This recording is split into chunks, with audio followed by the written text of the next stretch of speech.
Ninaitwa Dr. Christopher Evaristi Mwanansao. Mimi ni daktari bingwa wa macho katika hospitali ya Kanda ya Rufaa Bugando.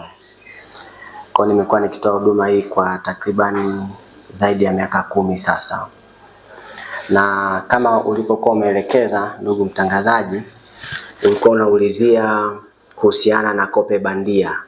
Kwa sababu hivi karibuni au miaka hivi karibuni kumekuwa na fashion, wadada wengi wakiwa wanatumia kope bandia. Labda tuanze kujiuliza swali, kope ni nini ambazo Mwenyezi Mungu ametuwekea pale kwenye macho?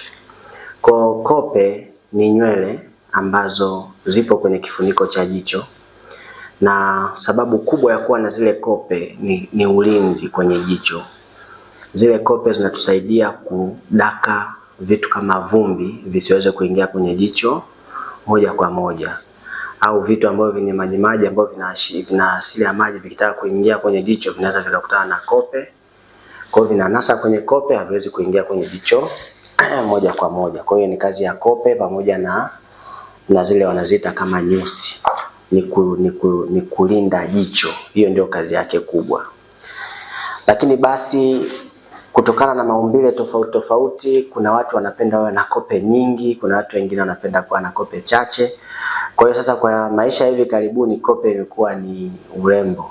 Kwa wale watu ambao wanakuwa na kope chache, anataka aonekane kuwa na kope nyingi.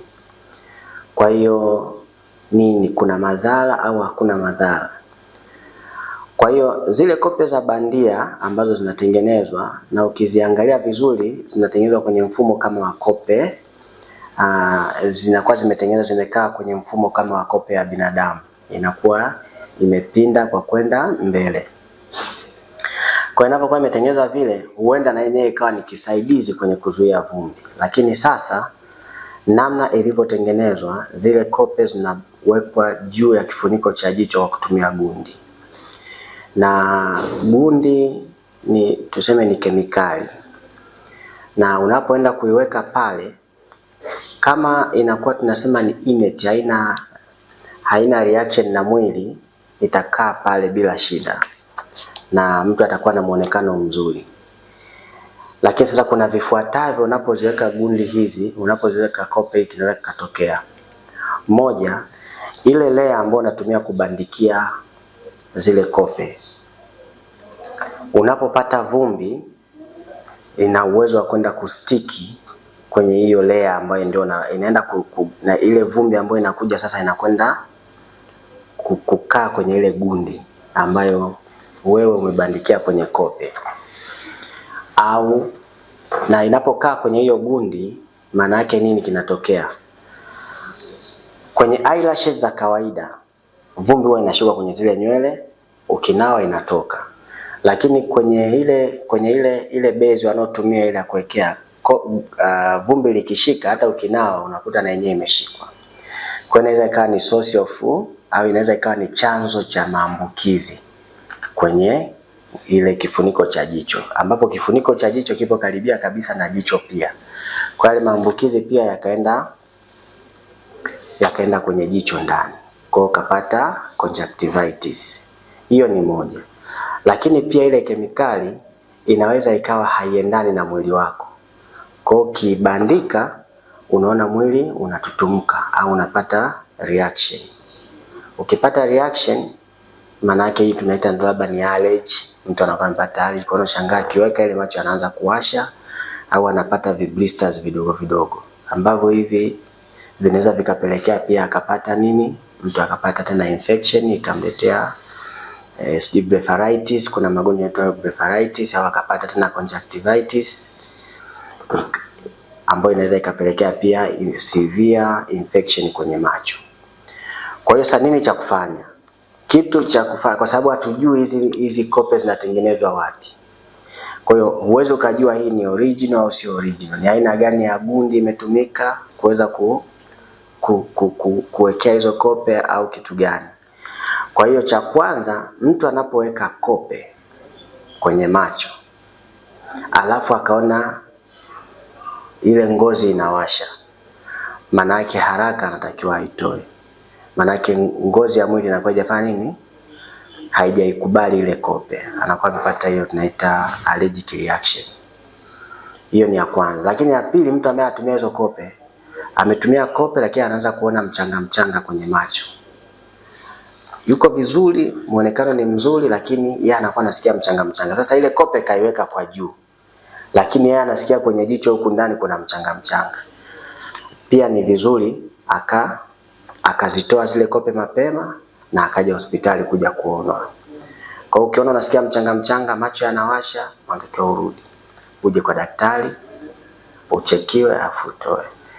Lakini sasa kitu gani kinaweza kikatokea? Kwa mfano ukiwa unaendelea kutumia, labda wewe hujui, kitakachoweza kutokea, haya maambukizi yakiwa muda mrefu, unaweza ukapata, kuna vitu vinaitwa keratitis, michubuko kwenye kioo cha jicho hiki. Ukipata michubuko kwenye kioo cha jicho, maana yake inaweza ikapelekea ukapata kidonda, corneal ulcer. Na kile kidonda tutakapokuja kukitibu, kikipona, kinakuacha na kovu. Kwa maana yake uoni wako utapungua, hautakuwa tena kama awali. Hiyo ni moja ya madhara kama ukiamua kuendelea kutumia wakati zile gundi hazikubaliani na mwili wako. Lakini hicho kidonda pia kikitushinda, yani kama tunakitibu lakini kinaendelea, inaweza ikapelekea jicho likatoboka. Umewahi kupata hapa kwetu, amewahi kuja wagonjwa ambao nyusi zinawasumbua? Wapo. Siwezi kukutajia ni kwa kiwango gani, lakini tumewapata wengi. Utaona tu mtu anakuja anakuambia, wengine ukuta ameshaitoa ila ndo anakuja jicho analiona ni jekundu. Kwa ukiangalia atakuelezea, nilikuwa natumia hii, basi ukimwambia sasa inabidi usitumie, na unaangalia hali ya jicho yake ikoje. Ukishaangalia kama kioo kiko salama, hakina shida, unamshauri. Lakini kama kitakuwa kimechubuka au kimepata madhara mengine, basi unamtibu kulingana na hali aliyokuja nayo. Bandia kwa sababu moja ni urembo, lakini kitu kikubwa kwa mtu ambaye anatumia hizi kope, kwa sababu zinakaa juu ya kifuniko cha jicho, haziingii ndani. Sioni kama ni kitu kibaya kwa jamii kutumia, lakini kwa hizi dalili nilizozisema, ni muhimu sana mtu akiona mtu anayetumia kope za bandia, akiona jicho linakuwa lina mchanga, halitaki kuona mwanga, asichukulie kama ni kitu cha kawaida, lazima aje hospitali. Lakini cha pili, wanaotumia kope za bandia, tunasema anatakiwa maintain hygiene, usafi, kuhakikisha wakati wote anajifuta vizuri, ili kama kuna vumbi ambazo zilikuwa zimeganda ziweze kuwa zinafanya nini, zinatoka.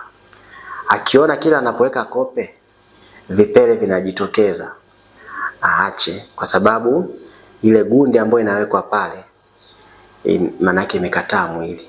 Sasa akiendelea kutumia muda mrefu atapata chronic irritation ambayo itamletea vidonda kwenye kifuniko hiki cha jicho chenyewe, lakini unaweza ikaenda mbali zaidi, hiyo infection ikaingia mpaka ndani ya jicho.